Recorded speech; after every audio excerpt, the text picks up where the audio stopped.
అందరి మనసుల్లో ఏముందో తెలుసుకునే ఆ మాయా అద్దం ఉండి కూడా రాజుగారు ఎందుకు పరిపాలన సరిగా చేయలేకపోయారు?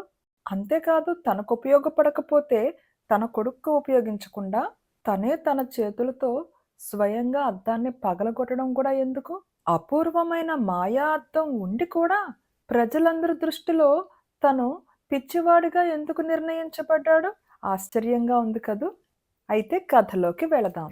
ఫ్రెండ్స్, ఇది బేతాళ కథలండి. చాలా బాగుంటాయి. తప్పనిసరిగా వినండి. అండ్ ప్లీజ్ ఛానల్‌ని సబ్స్క్రైబ్ చేసుకోండి. అండ్ లైక్ చేయండి, షేర్ చేయండి. అండ్ హైప్ బటన్ కూడా ప్రెస్ చేయండి.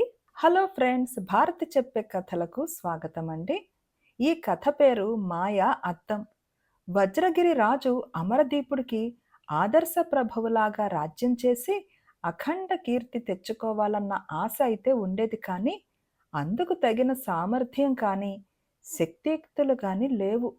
అయినా అతను కనిపించిన ప్రతి సన్యాసికి తన ఆశయం చెప్పి అందుకు వారేమైనా సహాయపడగలరేమో అనుకునేవాడు. ఏ సన్యాసి గాని యోగి గాని అమరదీపుడికి ఎలాంటి సహాయము చేయలేకపోయారు. కానీ ఒకసారి ఎవరో సాధువు అమరదీపుణ్ణి చూడవచ్చి అతని సేవలు అందుకుని అతని ఆశయం విని ఒక అద్దాన్ని అతని చేతికిచ్చి, రాజా, ఇది అద్భుత శక్తి గల అద్దం. ఇది నీ కింద పనిచేసే వాళ్ళ మీద అద్భుతమైన నిఘా ఉంచుతుంది. ఇది 1000 మంది వేగుల వాళ్ళ పెట్టు. ఏ సమయంలో కానీ నీకు ఎవరి మీదనైనా అనుమానం కలిగినట్టయితే వాళ్ళను తలచుకొని ఈ అద్దంలోకి చూసావంటే వాళ్ళు ఏమనుకుంటున్నది నీకు వెంటనే తెలిసిపోతుంది.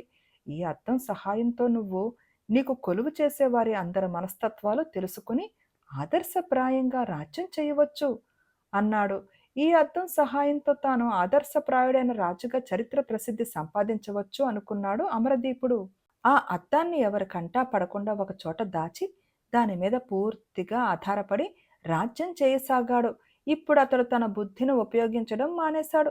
మంత్రులను సలహా అడగడం కూడా మానేశాడు. లోగడ అతను కొందరిని పూర్తిగా నమ్మి వారి సలహాలను పాటించేవాడు.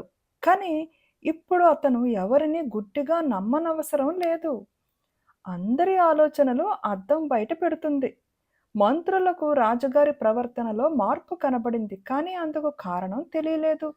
రాజు ఏదో నిర్ణయాలు చేసి మంత్రులను అమలు చేయమనేవాడు, కానీ వాళ్ళ అభిప్రాయం అడిగేవాడు కాడు. ఎవరికైనా తన నిర్ణయాలు నచ్చనట్టు అనుమానం తగిలితే వారేమనుకుంటున్నది అద్దంలో కనిపించేది. అమరదీపుడికి తన ప్రధానమంత్రి అయిన విక్రమసేనుడి మీద అనుమానం కలిగింది. అద్దంలో చూస్తే విక్రమసేనుడికి తన మీద ఏమాత్రమూ గురి లేదని, తనను పరమ మూఢుడు అనుకుంటున్నాడని అమరదీపుడికి తెలిసిపోయింది.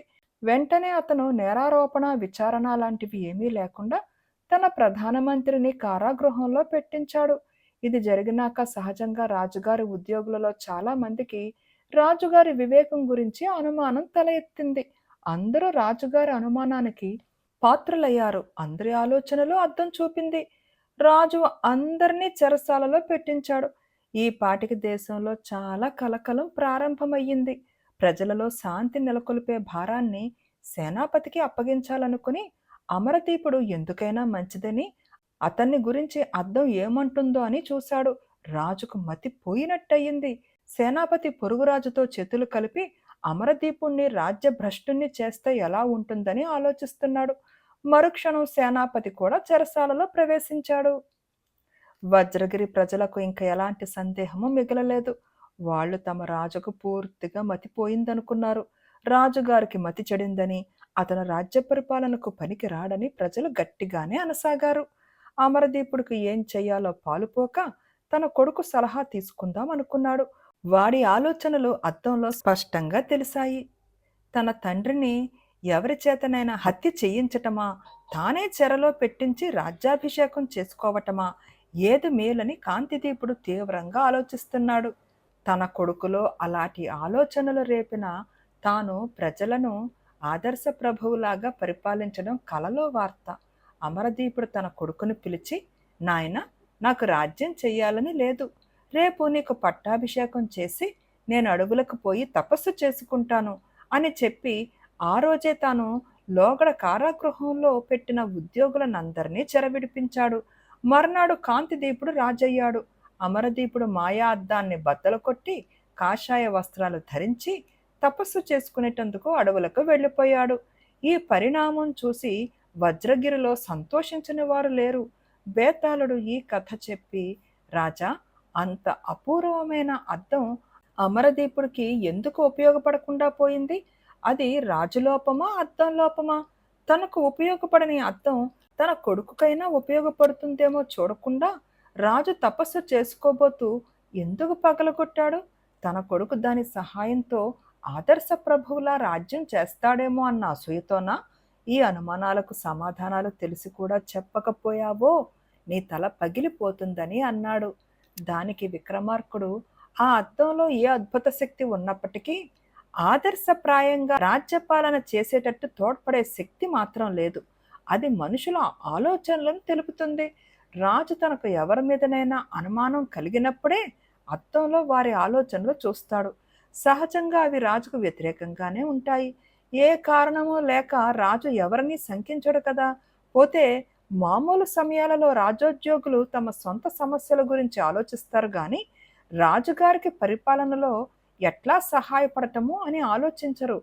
ఆ అద్దం రాజోద్యోగుల శక్తి సామర్థ్యాలను గురించి చెప్పదు, చెప్పలేదు. రాజుకు నిజంగా ఉపయోగపడేవి తన కింద వాళ్ళ శక్తి సామర్థ్యాలు. అది అలా ఉంచి మనుషులకు తాత్కాలిక ప్రేరణ వల్ల కలిగే లక్షలాది ఆలోచనలు ఆచరణలోకి రావు. అవి ఆలోచనలుగానే ఉండిపోతాయి. కానీ అవి తమకు విరుద్ధంగా ఉన్నప్పుడు రాజుకు తన పట్ల అవతలి వాళ్ళు ద్రోహం చేసినట్టే అనిపిస్తుంది. మాయా అర్థం అమరదీపుడికి చేసిన పెద్ద ద్రోహం అదే. అది చేసిన చిన్న ద్రోహం ఏమంటే, రాజు సమర్థవంతంగా పాలించటానికి ఏ ఏ మార్గాలు అవలంబించాలో వాటి అన్నిటి స్థానము ఆ అద్దం ఆక్రమించుకుంటున్నది. ఫలితం ఏమిటి? అత్యుత్తమ పాలకుడు అనిపించుకోవాలనుకున్న వాడు అద్దం మూలంగా అతి అధమ పాలకుడు అని అనిపించుకున్నాడు. ఆ అద్దం తన కొడుకు కూడా అదే గతి పట్టించగలదు. అందుకే దాన్ని పగలగొట్టడం అవసరమైందని అన్నాడు. రాజుకు ఈ విధంగా మౌనభంగం కలగగానే బేతాళుడు శవంతో సహా మాయమై తిరిగి చెట్టెక్కాడు.